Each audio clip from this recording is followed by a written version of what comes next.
Good afternoon, everyone, and thank you for joining us for this afternoon session of Nedgroup Investments Insights. I am Mohini Naidu, investment analyst at Nedgroup Investments on the Best of Breed team based in Cape Town. And today it is my pleasure to welcome Stephen Romick of FPA based in Los Angeles, co-portfolio manager of the Nedgroup Investments Global Flexible Fund. The Nedgroup Investments Global Flexible Fund is a fully flexible, globally diversified portfolio in which the manager aims to provide investors with equity-like returns over the long term, but with less risk than the stock market.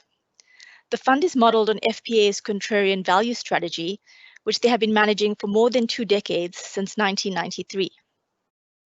FPA will use the full flexibility of the mandate to invest across the capital structure, asset classes, industries, and geographies, from equity to cash and everything in between. FPA are first and foremost value investors. Now, you may well have observed that some of the names in the portfolio don't fit the conventional definition of value stocks. When FPA call themselves value investors, what they're really saying is that they prefer to invest with a margin of safety. So their purchases aren't limited to whether the market defines a particular stock as value or growth, whether by a metric such as PE or price to book or dividend yield, etc. Rather, by their assessment of a company's value and whether the price they are paying is at a substantial discount to that value. FPA have a strong capital preservation mindset and believe in protecting capital first and achieving equity-like returns second. This philosophy and their willingness to hold substantial cash positions when they don't believe investors are adequately compensated for market risk means that they will lag in some market rallies.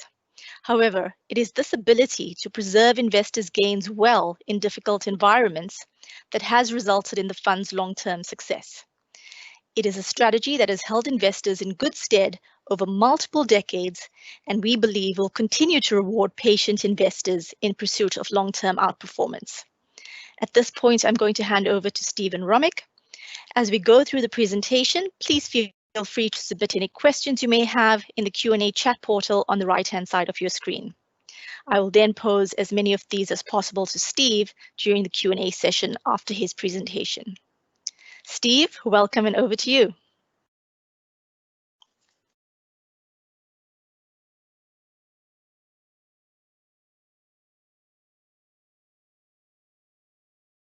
Steve?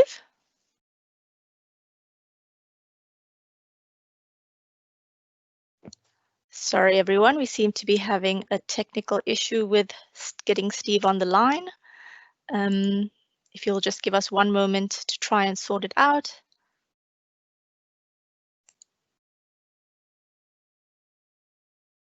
I think he may actually just be on mute.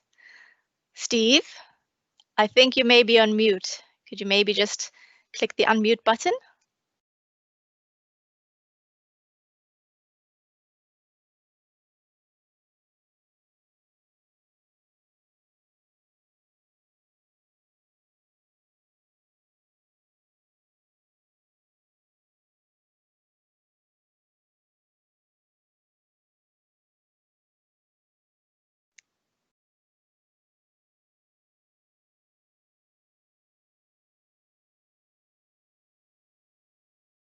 Steve Romick, can you hear me?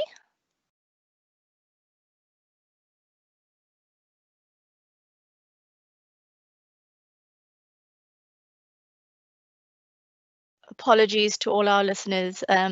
Hopefully we'll have this resolved in a minute or two. We're just having a little bit of technical difficulty as we're waiting for Steve Romick to rejoin the conversation.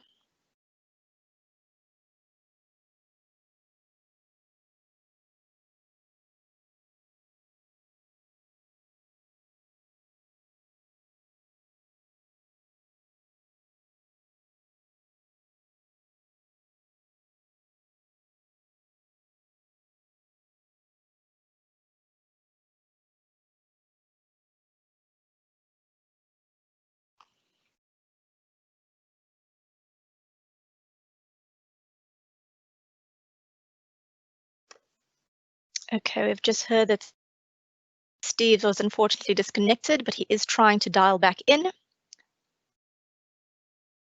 So just a reminder, I suppose, in the meantime, this strategy, FPA, have been the contrarian value strategy, FPA have been managing for more than 2 decades, and the Nedgroup Global Flexible Fund is based on the FPA's contrarian value strategy. Now, the two funds mirror each other in terms of philosophy and process, but there are some differences due to the different regulatory environments in which they operate. So, for example, the Nedgroup Global Flexible Fund may not have individual short positions, no mortgages, no illiquid securities compared to FPA's flagship fund. But apart from that, the funds mirror each other completely in terms of philosophy and process. And we expect the overlap over time to be in excess of 95%. But over shorter periods, there may be some smaller differential between. Okay, I've just been told that Steve's trying to dial in again. If I could please ask for your patience and understanding while we try to get him back on the call. Technology is not favoring us today. We've got rolling blackouts in Cape Town. Oh, hi, Steve. Are you back? Can you hear? Yes, I was never gone. You just couldn't hear me. So apologies. I don't know what happened. I think I was muted on your end, and I redialed in, and I was able to get back in. So apologies, everybody. No problem. So I had just handed over to you. Right. Thank you very much, Mindy. I appreciate the kind introduction. Sorry for the awkward start. As everybody knows, markets have rebounded, but as everyone also knows, the global economy is not, and we won't be getting back to pre-COVID levels anytime soon. The big drivers in the market clearly have been companies that where there's been a lot of excitement about, and people and companies that the investors believe can absorb the damage, to the economy, and valuations, as I will come to later in the presentation, don't really reflect reality in our view. The world certainly seems a lot worse than what the stock market currently reflects. We did in the first quarter, when there was tremendous volatility and the market was going down at a fairly rapid clip, as fast in the U.S. as it's ever done in its history. We took advantage to reposition the portfolio. We not only bought into weakness, including, importantly, opportunistic purchases of high yield debt, but we also high graded the quality of the portfolio as a whole. Given that we believe that there will be more opportunity, we continue to retain significant cash. We're well positioned for what is to come, particularly if you take that longer term time horizon with which we've always invested. We remain robust to a downturn with a high quality portfolio in cash, and yet robust to recovery now that we're more invested in both high quality names as well as beaten down value names. I think everybody on the call is familiar with what the fund is, so I'm going to speak to the next few slides, and Rob is controlling the clicker here, but speaking to both the objective and philosophy together, we retain the same flexible approach and absolute return focus that we've always engaged in. Patience has always been a key factor in what we do as investors, particularly in waiting for opportunities when we have cash, as well as waiting for companies to manifest themselves well in the market if their underlying business is doing well, which interestingly in many of the cases, it is the case, and yet the stock prices don't reflect that. I'm going to go jump to the portfolio review, Rob, and go right to page 6, if you don't mind. The asset class composition, as you can see on this page, we're a little bit more exposed than we were a year ago, and that's a function of a few reasons. The stock market's up. The U.S. Fed and other central banks have taken tail risk off the table, and we believe that rates will likely be lower for longer. So let me just address each of those 3 points to explain why we have what we have. The stock market being up has certainly taken our portfolio along with it for the capital we invested in Q1, and that's part of the exposure increase.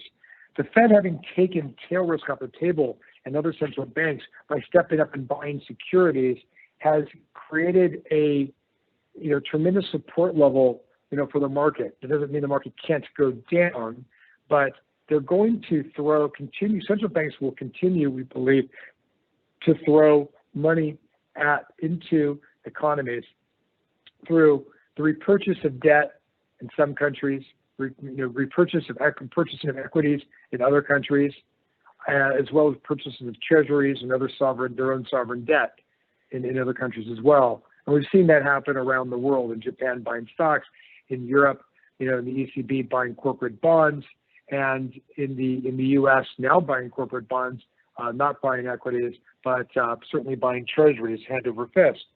So we think that the institutional imperative at the government level is to keep rates lower for longer.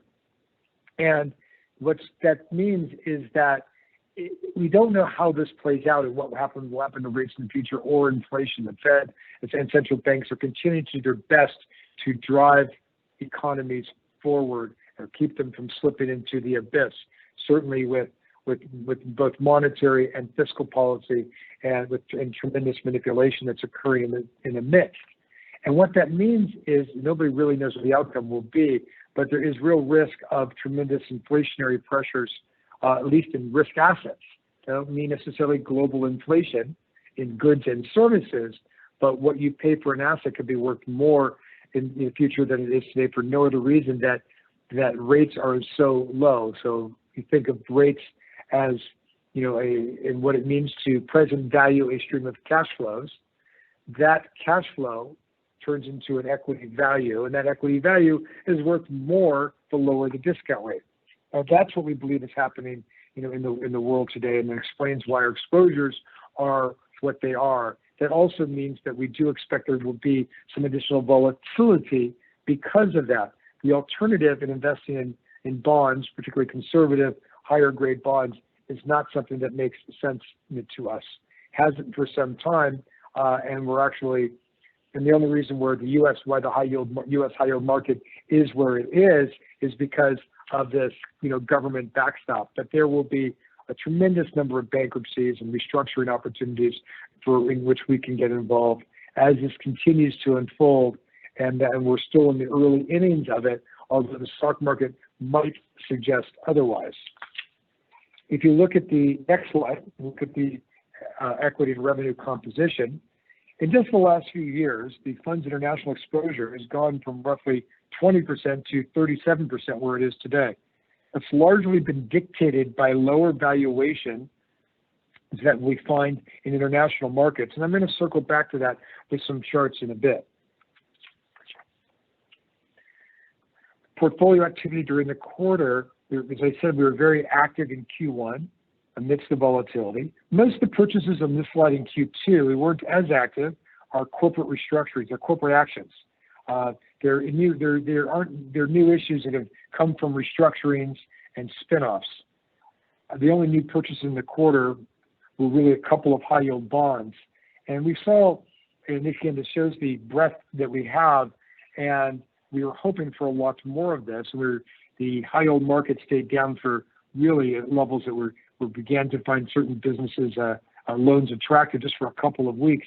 And it wasn't, as I said, it wasn't down for long, and it wasn't down that much, actually quite surprisingly.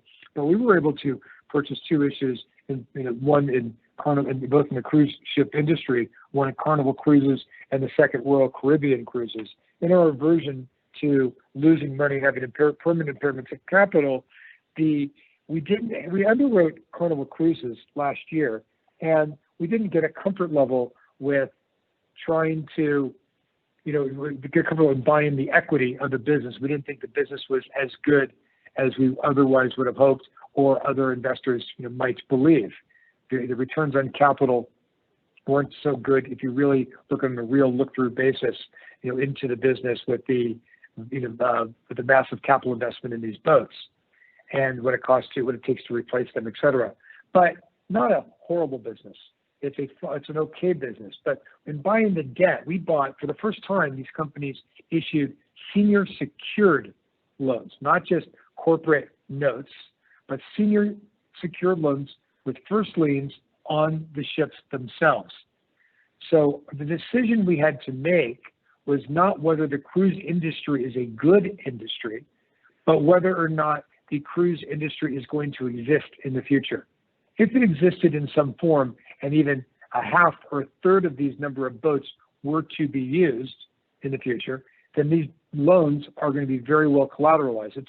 They take Carnival Cruises, for example, when we purchased those loans first, with that first lien. And the lien was against $27 billion of boat value that's on the books, depreciated boat value, not new build value, but depreciated boat value. So our loan is for $4 billion, and as part of the cost, that is the $4 billion loan, if those boats are only worth $25 billion, or $20 billion, $15 billion, or $10 billion, we are still very well protected.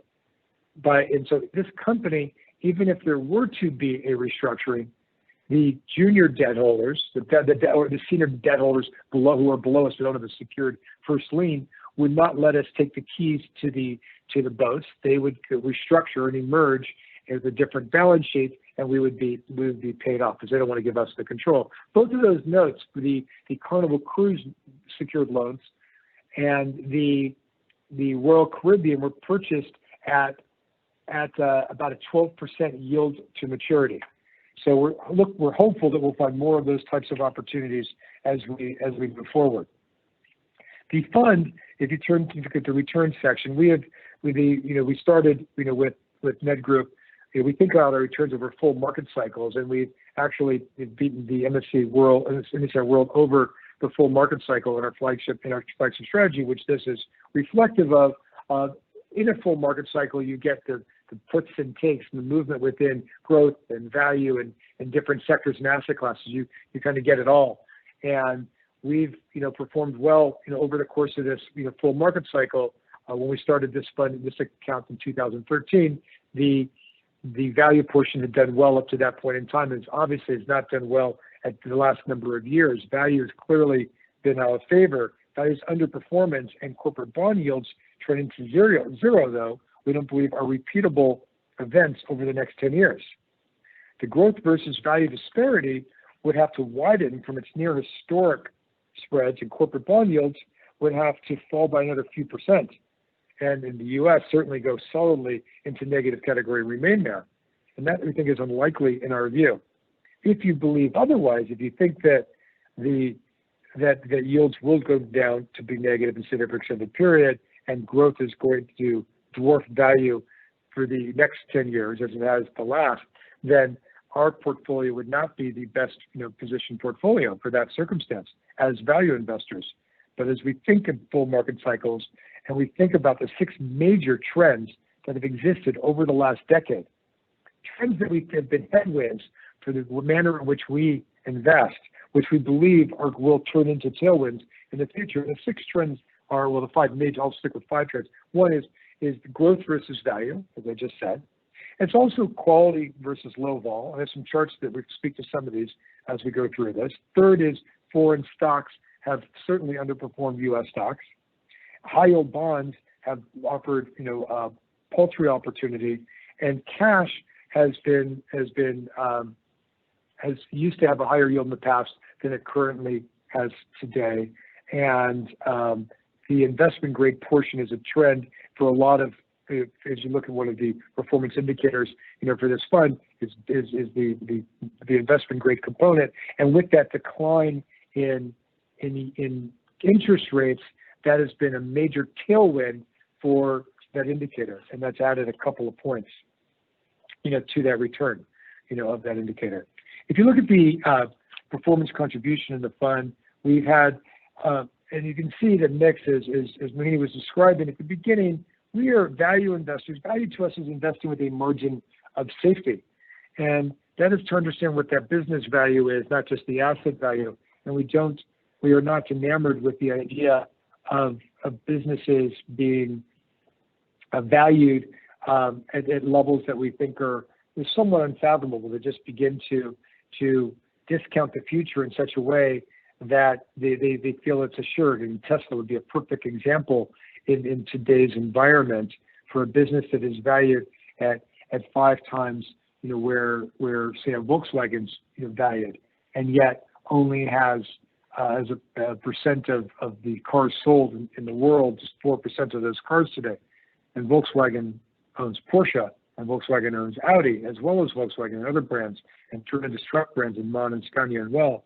And so those valuation histories don't make sense, but be that as it may, that's what investors are clamoring for. And I've lived through this before, as I did in 2000 and working backwards, 1999 and 1998. But we are, as value investors, and some might have found it surprising to own companies like Alphabet, Google in our portfolio. We first bought that in 2011 when it was valued at just 11 times earnings if you back out the cash and other non-earning assets. And even today, with where the stock is, it's still valued not in excess of the stock market, with better growth opportunities in the stock market if, again, you back out the non-earning assets that exist in the portfolio, including Waymo on the self-driving car side, or YouTube, which is a non-earning asset, and other things that they own, and back out the massive amount, $100+ billion of cash that they have. And so that is a theme that exists, across our portfolio and other names, including Facebook, that you see there. We also continue to own American International Group as an insurance company. For those of us who see me speak in conferences, it is important to understand that American International Group, as an insurance company, has not been. This will be the largest insurable event in history, but it doesn't.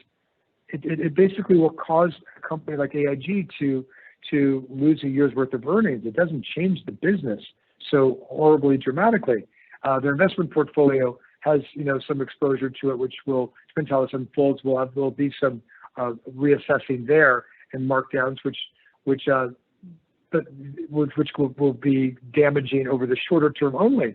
The reality is this company going into this at a $55 book value, tangible equity, and the stock was trading about the same level. And it made no sense for this company to be trading down at its low at $16, and people were just selling out of pure panic and thinking about what happened in 2007 and 2008 when we first got engaged in this company was going to happen again when this company had to be restructured. Well, that was very different at that point. Some of the tremendous off-balance sheet liabilities in the form of credit default swaps that were misguided and created a tremendous amount of leverage. Well, the stock since almost doubled from its intraday low in March and is back up to 30, still well below its tangible equity, or even the adjusted level of its tangible equity. And that's the kind of disconnects we're seeing in the market today.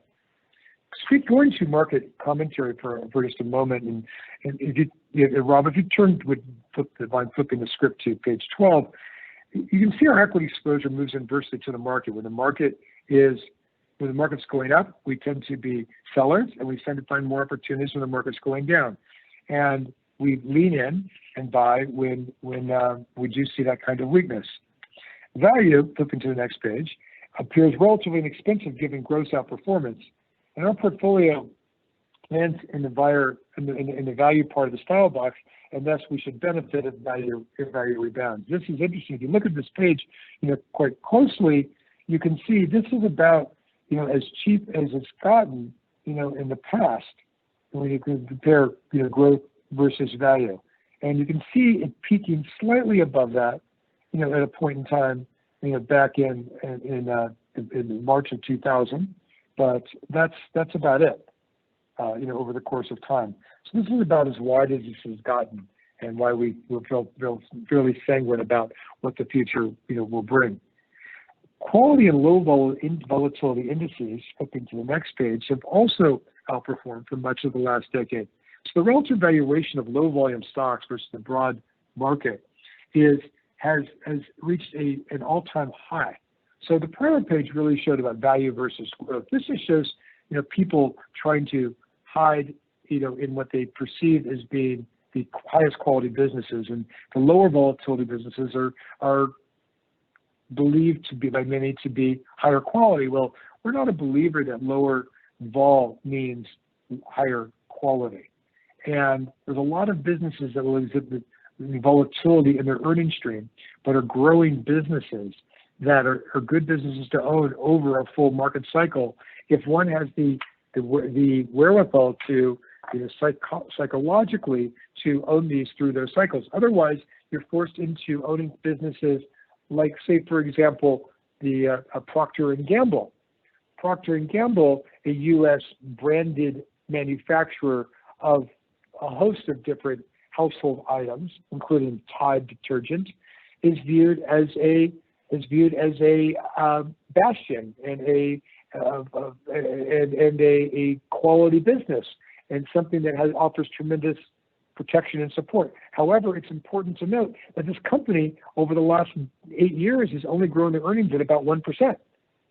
And yet the company has a 20 some odd times earnings multiple. That's a disconnect, and we cannot bring ourselves to buy that, although that company has outperformed over the last couple of years despite very poor earnings growth. So we don't own much of the most expensive low-vol stocks. We prefer to own those businesses that we believe over the next 5 to 7 years will be good performing businesses, and even if there is volatility in the earnings stream. But we do want to ensure, and we have the portfolio is high graded in a way that we do believe that the companies we have, despite have a certain cyclicality, will still be good earners well into the future. Marriott Hotels, the global hotel brand, will still be Marriott Hotels. Unlike Carnival Cruises, which has massive amounts of capital invested in boats, Marriott doesn't have the capital investment in their hotels. They're a management company. They're more of an asset-light business. Now, they're still, when business goes to zero, they don't earn money. Clearly, I was talking to the owner of a number of hotels that we own, actually the property, and they actually have been managing some of their hotels. And he was saying, look, we underwrote to 50% occupancy. We didn't underwrite to zero occupancy. The next slide is one that reflects this disconnect of U.S. versus international in terms of valuation. So we're left in a place where the U.S. is far more expensive than the rest of the world. And you can see why this page describes well, our increase in our international holdings over the past few years as valuations continue, the valuation gap between U.S. and foreign continues to widen out. If you look at the next slide, the Fed's debt purchase program has reduced the high yield opportunities. Normally in this part of the cycle, our portfolio would have a lot more debt in it, distressed debt and high yield bonds. But in the default rate you see going up, which is the darker line on the page. The lighter line on the page, it shows you the yield to maturity. What's fascinating, if you look at the past, you look at when the default goes up, you see yields are going up. And that's not happening today.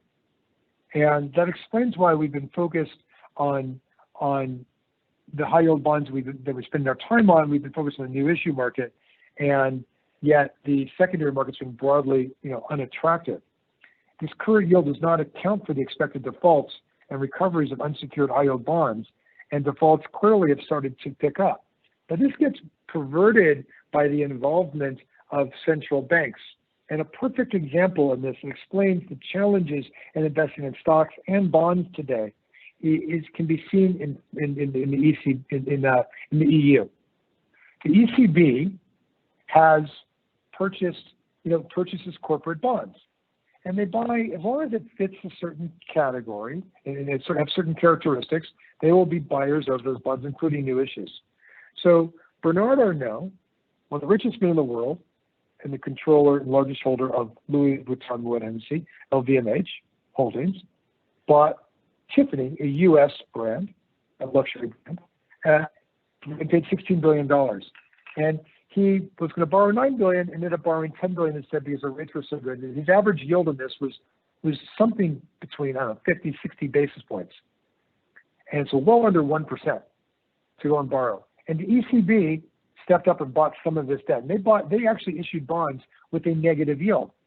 So here we are, in the EU, in France, which has tremendous socialist leanings, where the government is helping the richest man in that country with socialist leanings to purchase a company that is a U.S. luxury brand and pay him to do it by buying bonds that offer a negative yield. It's a complete disconnect. And if you have a negative yield, theoretically, you can pay an infinite price for an asset. There is no price that's too high, one can argue.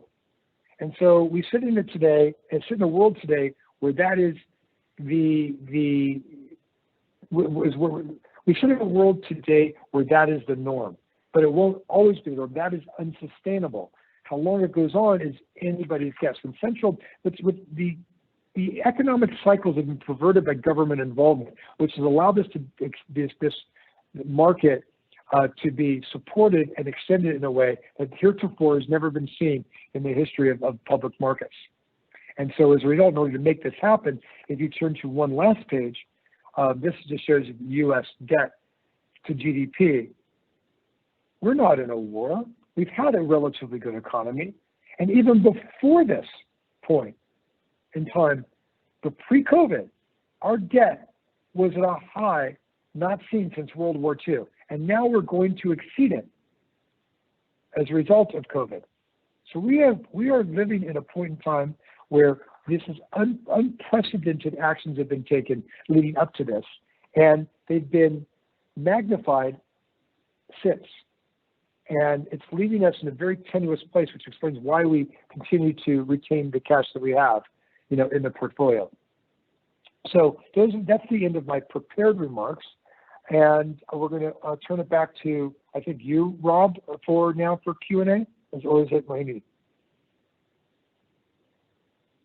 Hi, Steve. Yes, I'm back online. Thank you very much for that very comprehensive and insightful presentation. We've got a few questions coming through already, so given the slight delay at the start, I think we'll get stuck straight in. So the first one is around your view on gold. Now, given that this is a go anywhere mandate that you're managing, do you consider gold to be part of your investable universe in managing this mandate, or what are your views? We view gold as not as an investment, but we view gold as a currency. And it is a currency that is the only currency that has stood the test of time. So we think that gold is an important component for people's portfolios. It can be. Yet to understand what its value is and how it should be considered is anybody's guess. Could gold be 3,000? Could it be 1,500? What's the right price of gold? It's one of perception, and that perception is dictated by how people perceive risk markets at a given point in time. And we don't have enough of a view to understand what the right price for gold is, which keeps us from buying gold. That does not mean, nor do I mean to suggest, that one shouldn't own gold in their portfolio. But I think if one owns it, they should look at it as a longer-term cash investment, or I shouldn't say cash and investment in the same sentence, a longer-term cash holding. We don't believe that we should be paid to hold longer-term cash for our investors, and we think that gold, being that one decision as a longer-term cash substitute, is one that people can make on their own without having to pay us any fee. Thank you for that, Steve. A common theme across the companies that FPA hold is that they typically have had some negative sentiment toward them. Now, given the range of factors that are currently at play, including the outbreak of a global pandemic, rising social and human rights activism as evidenced by the Black Lives Matter movement, for example, impending elections in the US, how much have you and the team trimmed expectations of future earnings of the businesses you hold, if at all?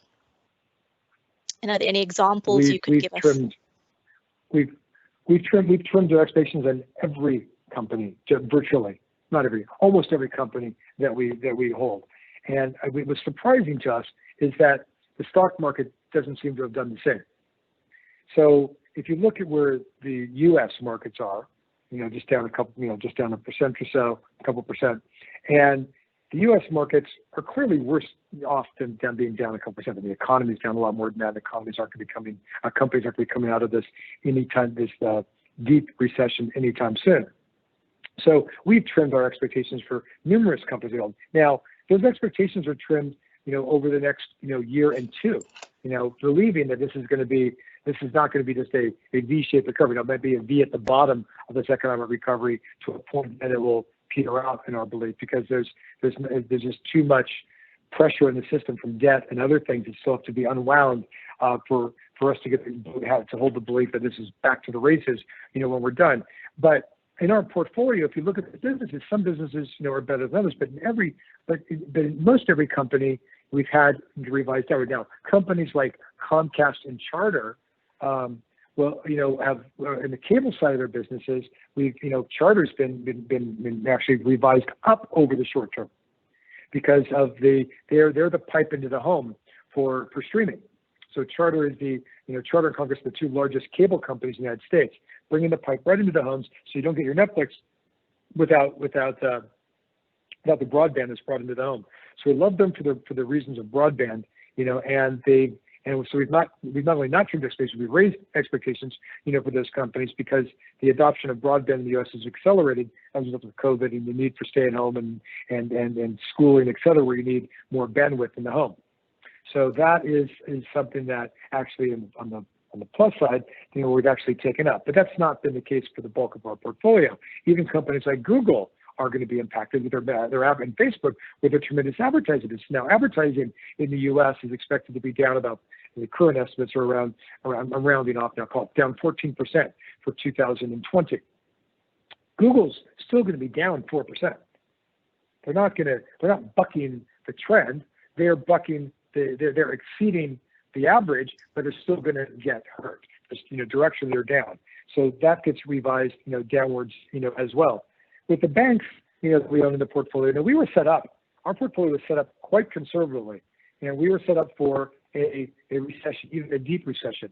We were not set up. Our portfolio was not set up for the simultaneous destruction of supply and demand globally, and that hurt the financials in our portfolio. And those businesses are, we've not.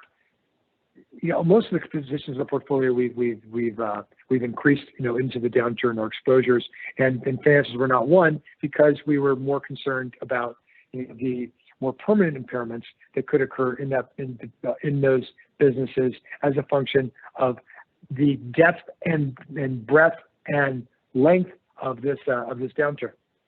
But other companies are just going to have, we're going to be back to business at a point in time. And it'll be business as usual. So if you wipe out a year and a half of earnings, and then it's back to the races at that point in time, because we're not going to not travel to hotels in the future. There will be a vaccine, without question. There'll be a vaccine. There'll probably be more. There'll be multiple vaccines, and there'll be multiple vaccines that may not have a permanent. And I spent a lot of time with scientists in Israel and talking about this, given some of my extracurricular involvement. But there'll probably be a number of vaccines. You might be taking those vaccines, every 3 months, as opposed to something that lasts, like a polio vaccine for your lifetime. And so that's going to get the world back to normal. But the world's not going to go back to normal or begin to get on its path until we see that. But once that happens, we're going to see these opportunities. There's other companies, in the portfolio, that we own that you still will continue to be, important parts of the global economy. Companies like, semiconductor, companies like Broadcom, et cetera, that we have in the portfolio. That the business is slowed, but it's not eliminated, and they're going to do quite well in the future. Those are a few examples. Happy to dive into more. Great, thank you very much. We have a question coming through on particularly around value investing. You have covered it in one of the slides in your presentation. It has been a bad decade for value investing. What do financial advisors tell clients who ask us why we should stick with value strategies? So I think this is really around how do you help clients to manage expectations for future returns from the portfolio? How are we positioned to deliver on this mandate going forward? And is this a strategy that clients should stick with? Yeah, that's a fair question. I mean, I think that what's interesting, and I haven't been doing this for 35 years, I've seen multiple cycles, and I've seen growth outperform value, and value outperform growth. And it's important to, as we have underperformed the market in this recent 5-year period, but over this full market cycle we're actually committing ourselves admirably as value investors over the over the full 10 years, because when we think about value, we think about investing with a margin of safety, and it allows us to buy companies like Google and Facebook at points in time. So over the last decade, our returns, looking on a global base, compared to the global benchmarks, have actually, done relatively well. And that's only because our definition of value in trying to make sure we have that margin of safety goes beyond just buying businesses that have good balance sheets. And so the stocks in our portfolio and the support for what we've done, the stocks in our portfolio have returned, since we started tracking this versus the global indices in 2011, a couple of years before we started the Nedgroup account. Our stocks in our portfolio, our long book, is compounded at about 3.5 points better than the MSCI World, and a little bit better than the S&P. So our stock selection has been very, very good over the longer time frame, and we've been doing this for more than 2 decades, and we didn't just lose our capabilities overnight. What's happened is at points in time in the cycle, rubber bands get stretched. When the internet, I got these same questions in 1999, and I got them starting in 1998. And the rubber band stretched. And the difference was there's better businesses today that are getting higher valuations than there were in 98 and 99, in fairness. And the valuations there were really just off the charts silly. And at that point in time, what happens is people lose their conviction and they can't stand the fact that they could be doing better doing something else. And so they take their money out of one thing and put it into something else. And that literally creates the effect of driving performance of that thing that has been outperforming.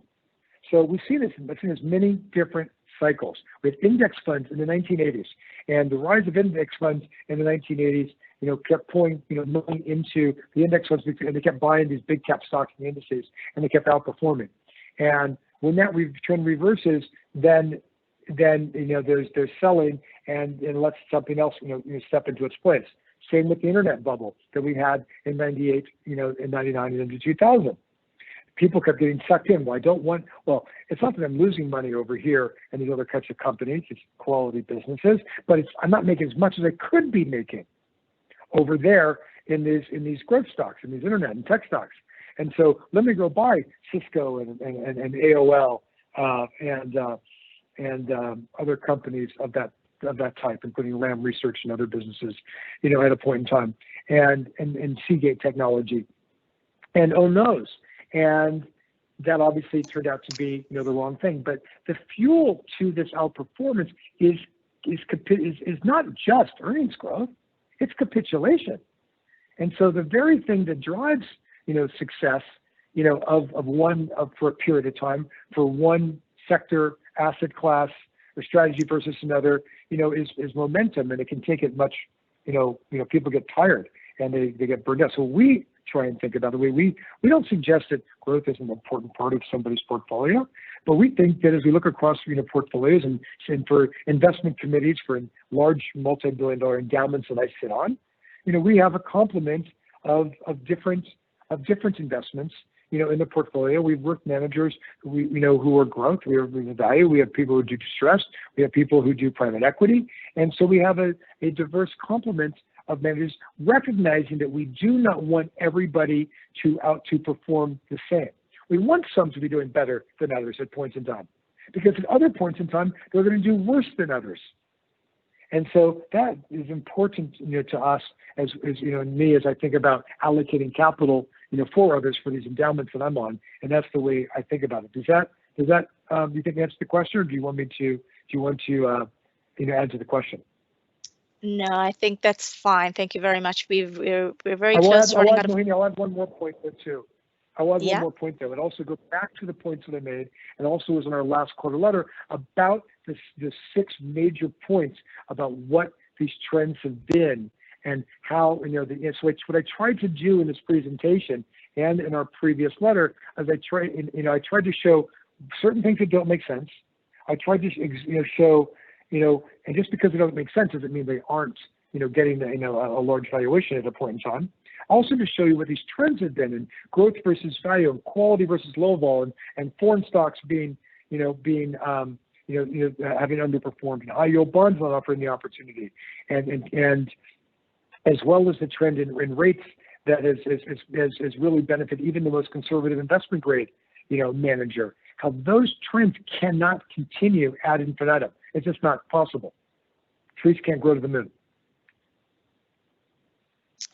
Thanks, Steve. I'm just mindful that we're running out of time. Can I squeeze in one quick question more? One last question?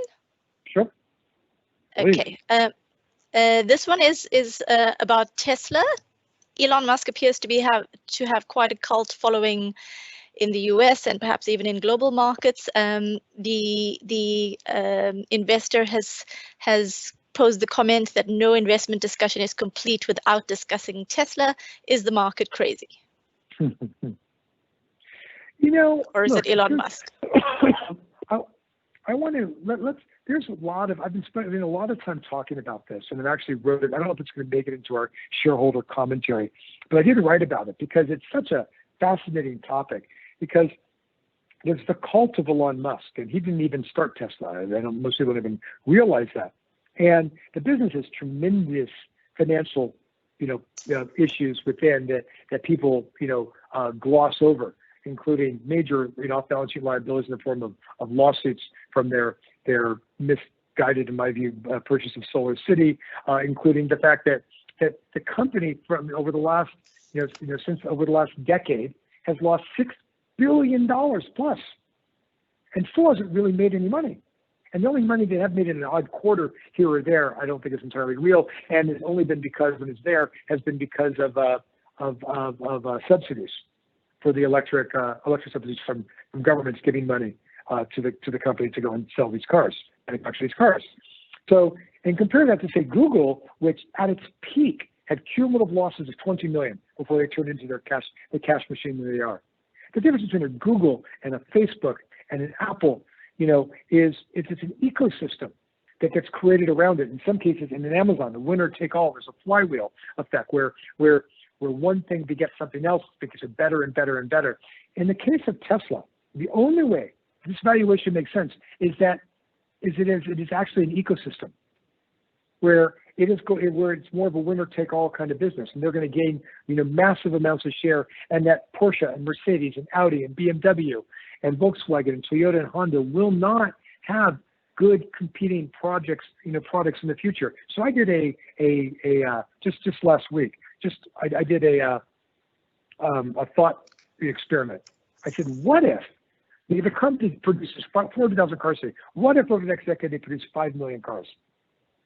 Which over the course of the decade would be not inconsequential growth from where they are today. So if you look at they have 5 million cars, and then you have to ask what kind of margin you get. Well, the average car industry margin, if you look at the big players, the big good players, is the best one. The best player out is BMW with an 8% average margin over the last decade. That's 20 years. So that's 20 years. But let's give them 10%. Even if they do that, this stock will still be trading at a high valuations if they get there. So there's a lot. People are accepting that this is going to succeed at the expense of all these other car manufacturers, and the only loyalty that people have to the brand is really more, or not really. In most cases, in the studies, is like I'd be happy. I'm buying Tesla because they're the ones with the quality electric car now. Because other people don't have it. There aren't a lot out there, but eventually there will be. And these companies are spending billions of dollars in order to compete well with Tesla. Tesla's first there, and they've had a great product. And the pricing has reached a cultish, outlandish level, in my view, which if the best happens over the next 5 years, you'd get a single-digit rate of return, and there's very good chances that the best does not happen. So we try and dream the dream and try and take the counter argument. Would you buy one of your kids a Tesla? No, for lots of reasons. Okay. Well, let me stop you there. Why would I want to spoil my kids? That's a question for you to cover in your next quarterly newsletter. On that note, thanks very much again, Steve, for joining us today and getting up at the crack of dawn in LA. I know you were up at, it must have been something like 5 o'clock this morning to join us this afternoon. Very much appreciated. And thank you to our investors for dialing in today and your continued support. Don't forget that the recording of this webinar will be available shortly. Please contact your Nedgroup Investments consultant if you would like a copy. Also, just a reminder that tomorrow we will be hearing from the fund managers of our Global Cautious Fund, managed by Perfid, and our Global Diversified Equity Fund, managed by Adevra. Thank you very much to everybody for joining, and again to you, Steve. Have a great evening and stay safe.